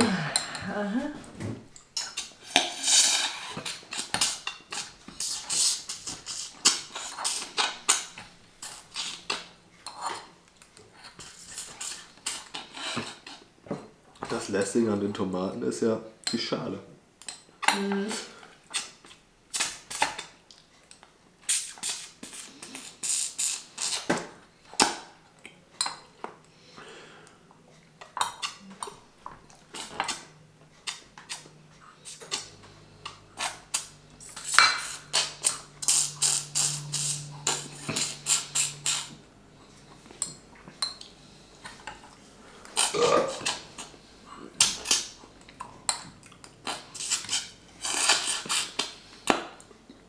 Und Anna, wie läuft der Porno?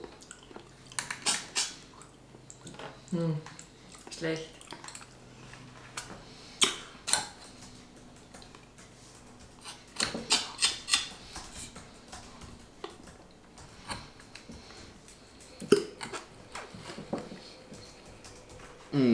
Soll ich was sagen? Ich hab richtig Kopfschmerzen. Echt? Vom Schlürfen? Am Schlürfen, ja. Das ist Überschlürfen. Sportlerkrankheit. Die Kamera eigentlich noch.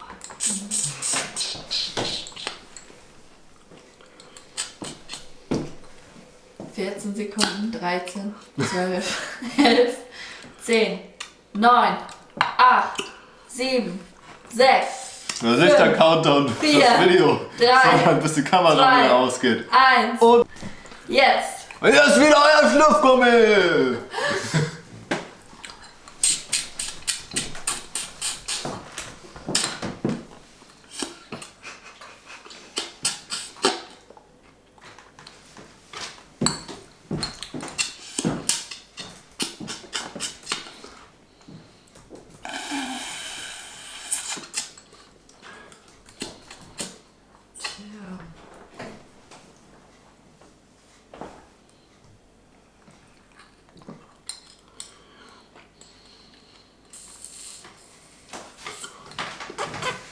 Zu lang.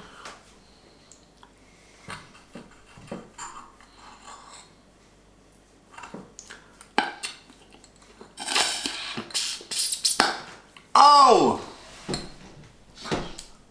So einen harten habe ich mir noch nicht reingeschnitten. Ja, richtig geschnalzt gerade die Tomate. Aber ich blute nicht im Mund, glaube ich. So. In der Lunge. Ich würde sagen, wir sind auf dem Endspurt.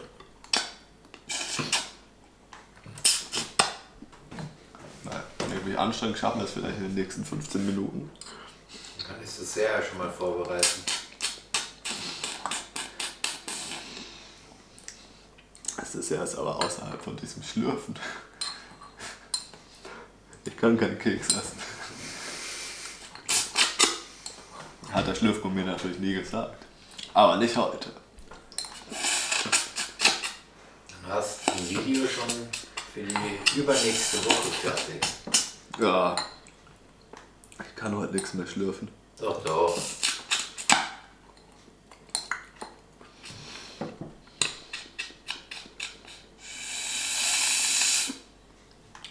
Aber einen Kaffee würde ich nehmen.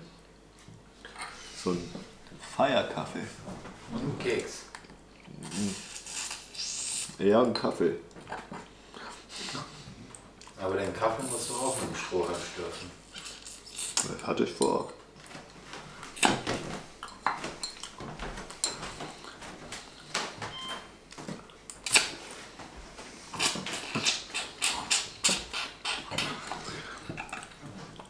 Ah.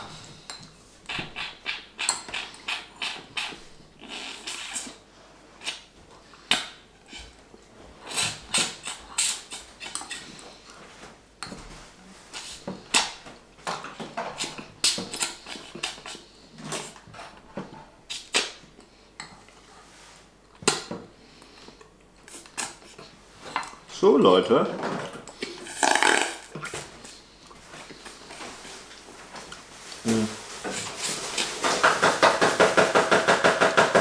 Wir befinden uns nun tatsächlich beim letzten Stück Tomate. Das letzte Stück Tomate! Auch erstmal einen Schluck Wein. Und naja, jetzt wollt ihr nichts dazu sagen? Feiern? Wuhu! Juhu. Ja! Noch nicht. So, Kaffee. Aber nicht Espresso. Ein Espresso. Nicht Kaffee. Mach dir doch erst ein Espresso. Nee, das wäre stärkst ein Espresso. Was ist das für ein süßes Chicken da?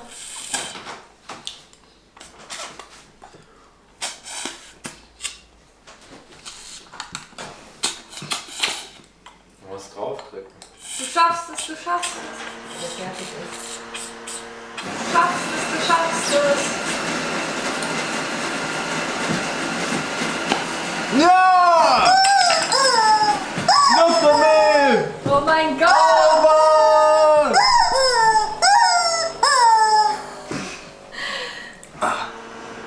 Wie lange hast du jetzt dafür gebraucht?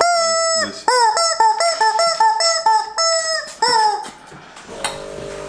Wow, Ah, das hast du dir echt verdient. Dein Wein ist aber noch nicht leer geschlürft. stimmt, Marie. Na, auf ein kleines Schlagzeug-Solo. Schlürf Gourmet. Wir lieben dich. Der spitz. Du schlürfst so gut. Schlürf Gourmet. Du bist wunderbar. Wunderbar, Wunderbar. wunderbar. Wunderbar. Schlürf Gourmet. Schlürf Gourmet. Bist bezaubernd wie eine Fee. Schlürf Gourmet. Schlürf Gourmet. Wir lieben dich so sehr.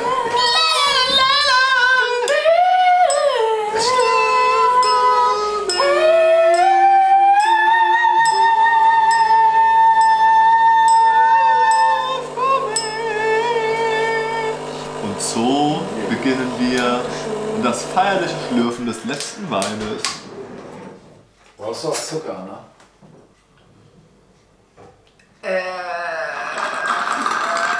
Wow, er hat's geschafft. Nein. Nicht, ja? Ich hab gestern angefangen zu trainieren. Was trainierst du, Anna? Was? Ich habe auch gestern angefangen zu trainieren. Ich hab Und einen Zucker hier drauf. ist der Kaffee dann. Haselnuss. Das darfst du doch nicht. Ja, leid. Haselnuss, Mann. Ich bin auch gegen Haselnüsse allergisch. Haselnuss Hey. leid. Da ist ja kein Haselnuss drin. Konzentriert euch, Leute. Ja, Hier geht's immer noch um Schlürfgummi. ja. Mach jetzt Werbung. So, Leute, es war schön, dass ihr eingeschaltet habt. Dieses Essen war von Einfach Geschmack. Chris und Marie aus Mannheim. Folgt ihnen. Sucht sie auf YouTube, auf Instagram. Sucht Like sie die in Videos. Mannheim. Daumen hoch. Wir verlinken die irgendwo hier. Und was gibt's noch zu sagen? Chris, Marie, noch irgendein Kommentar? Ja, falls ihr entscheiden wollt, was der Schlürfgummi als nächstes schlürfen soll, dann schreibt uns doch gerne unten unter dem Video einen Kommentar. Und dann werden Einfach und Geschmack. Einfach Geschmack. Ohne und. Einfach Geschmack wird das dann für mich zubereiten und ich werde es essen. Ja, Und vielleicht ist auch Anna wieder irgendwann dabei. Vielleicht auch, aber einfach nicht. vielleicht ist dann auch Mr. Geilo. Mr. Geilo, vielleicht ob Mr. Geilo Zeit hat. Ich habe gehört, er wohnt in Berlin. Ja, aber manchmal Aus kommt er nach Berlin. Mannheim. Scheiß Lied. Manchmal kommt Mr. Geilo nach Mannheim. Egal, Leute. Abonniert uns, liked uns, disliked uns nicht. Das mögen wir nicht. Und Veganer bitte gleich ausschalten. Das mögen wir nicht. Und wenn ihr wollt, kauft euch ein paar CDs von meiner alten Band Slayer. Und jetzt schlürfe ich hier meinen Abschlusskaffee. Das Weichen ist gereinigt, den habe ich mir verdient. Eis!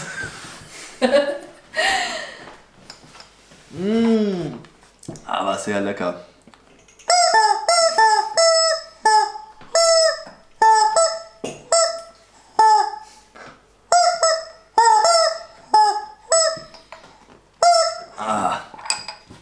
Tja, ansonsten, jetzt weiß ich gar nicht mehr, was ich sagen soll. Ich hoffe, Nee, nach 2 Stunden. nee, ist man ausgesagt. Und wenn ich heimkomme, arbeite ich an meinem Master. Vielleicht. Merkt ihr das, Martin? Martin Kim, wenn du Besser das wär's. Bring uns auf die 1000. 1000 Likes. Erstmal 1000 Aufrufe, dann 1000 Likes. 1000 Euro. Er schlürft aus ein Espresso. Dieser Espresso ist aus feinsten nicaraguischen Kaffeebohnen gemacht. Aus Venezuela.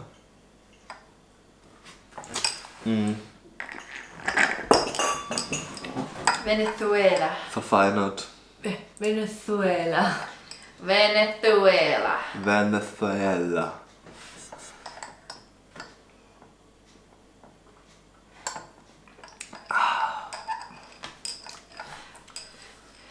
Das Leute, ist doch scheiße. Merkt euch nach jedem Schlürftraining, gerade wenn ihr anfangt, übertreibt's nicht.